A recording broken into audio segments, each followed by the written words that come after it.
I also see the woke mind virus. I just don't jump from frying pans into fire. Conjuring up a new Joe Rogan, ask yourself why you lost the old one. I watched the evolution of both these guys. This didn't happen overnight. They tried real hard to cancel Rogan a few years ago. Bill Maher just went off on the woke left and made it clear he's done playing along. In a fire-breathing monologue on Real Time, he shredded their hypocrisy, slammed their obsession with outrage, and called out the circus they've become. And if Democrats thought he'd stay quiet out of loyalty, they just got hit with a reality check. This wasn't a critique. It was a full-blown breakup. This didn't happen overnight. In 2022, before he owned Twitter, Elon tweeted this chart depicting how he felt about the liberal side having shifted so much that it left a basically liberal centrist like him now labeled a conservative. I related. Let's be real for a second. This didn't come out of nowhere. Bill Maher's had one foot out the door for years, and anyone paying attention could see it coming. Back in 2022, before Elon Musk even owned Twitter, he posted that viral political chart. Remember the one? It showed how the liberal side had moved so far left that people like him, once considered centrist, were suddenly being labeled conservative. I related to the kind of mean girl shit you get from the cool kids in Wokeville when you're perceived that way.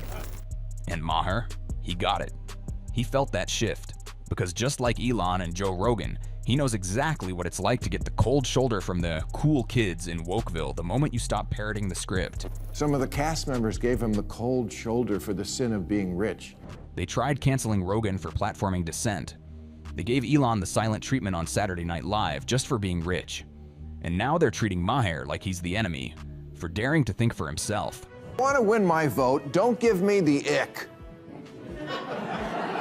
You know what the ick is, right? It's a term mostly used in the dating world to describe that moment when one of the people, usually the man, does something so icky that the woman cannot forgive it or forget it. On Real Time, Bill Maher didn't tiptoe around the issue. He went straight for the jugular. This wasn't one of his usual sarcastic jabs or playful digs at the left. No, this was a full-on detonation. He called out the far left's descent into delusion, slamming them for glorifying regimes that crush women's rights, silence dissent, and treat basic freedom like a crime. And the worst part? These aren't fringe voices anymore. These are the loudest cheers coming from America's most elite campuses and so-called progressive rallies. Democrats chase all the... It's not about the big crowds that come out to you when you're talking in a festival or wherever they are. I think it's because I think Bernie showed up at Coachella. That must have been fun for the fans. It's who shows up on Election Day. And I just don't see that's the ticket. He pointed to moments like Coachella, where Free Palestine slogans were projected across giant screens and the crowd roared like it was a concert encore. He brought up rallies where Palestinian flags were thrown over American ones, and the crowd didn't flinch. They celebrated. Maher wasn't shocked. He was furious, because this isn't just misguided, it's dangerous. It's young people praising martyrdom, idolizing terrorist groups, and pretending it's all some trendy revolution. And here's the thing, Maher's not angry because he suddenly turned conservative. He's angry because he still believes in classic liberal values. Freedom of speech, individual rights, democracy, and he's watching the left bulldoze every one of them. People who are getting the big crowds right now are AOC and Bernie Sanders. They're going around the country. Thank you, there's that same guy. I call him the always wrong guy.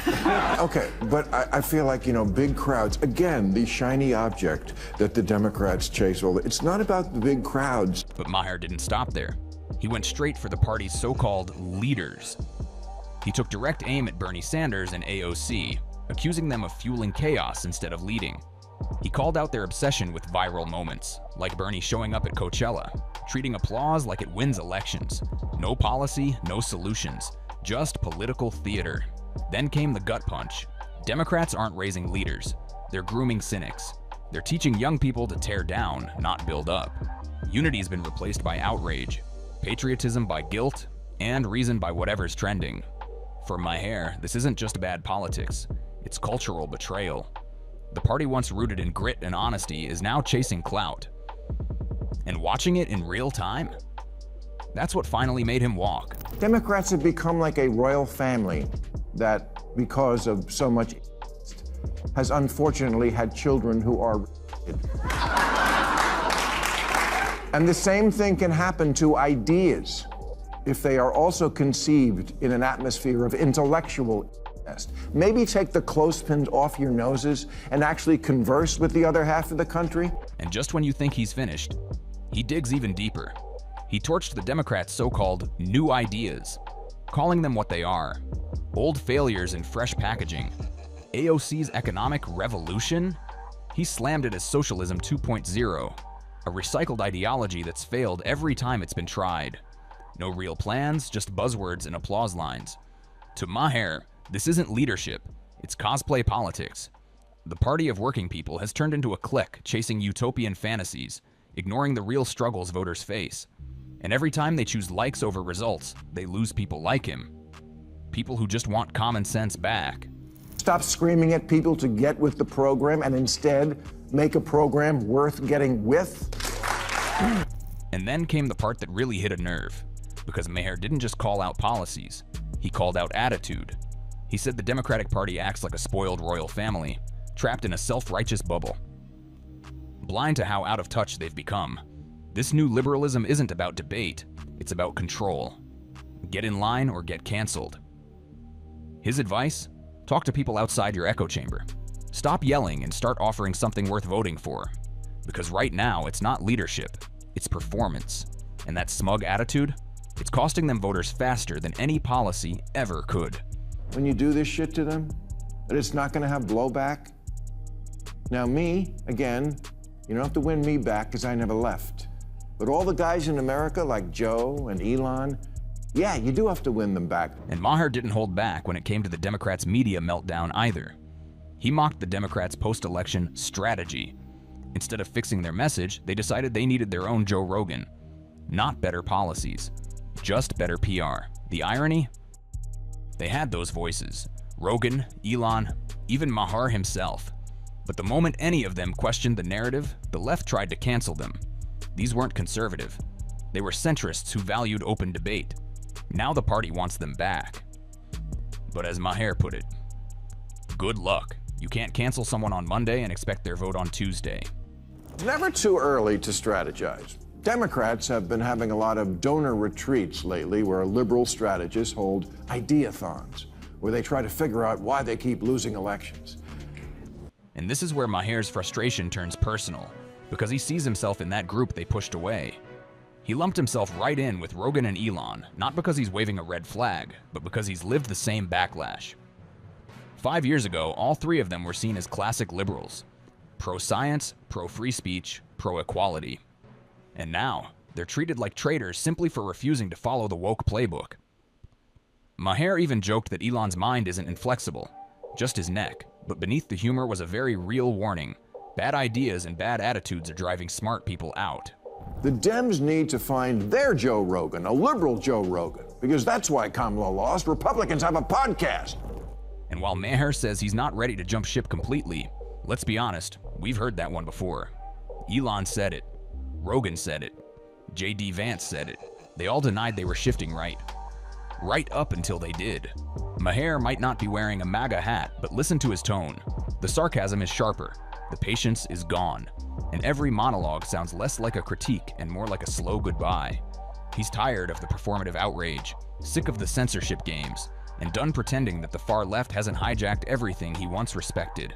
When you elect a bull to run through the china shop, sometimes the china that gets broken is you. The Republicans have taken full advantage of how snobby and out of touch Democrats have become to claim the title of party of the working class. And Maher didn't just vent.